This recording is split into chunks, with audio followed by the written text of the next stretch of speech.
Esprit de Dieu, souffle sur les quatre vents. L'Écriture dit dans l'Évangile selon Jean, chapitre 20, verset 22. Après avoir dit cela, il souffla sur eux et leur dit, « Recevez le Saint-Esprit ». La parole de Dieu nous enseigne que lorsque Dieu souffle, rien ne reste pareil. Le souffle de Dieu est une intervention.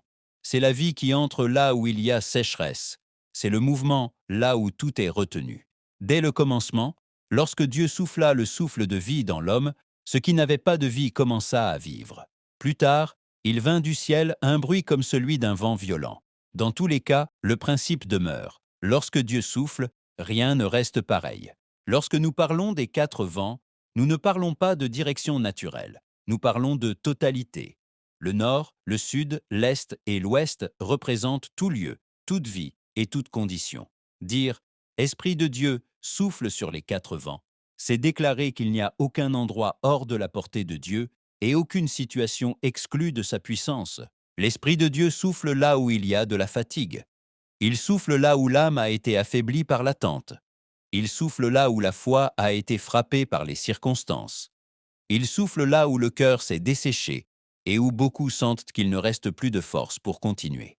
Le souffle de Dieu agit selon sa volonté et accomplit son dessein sans obstacle.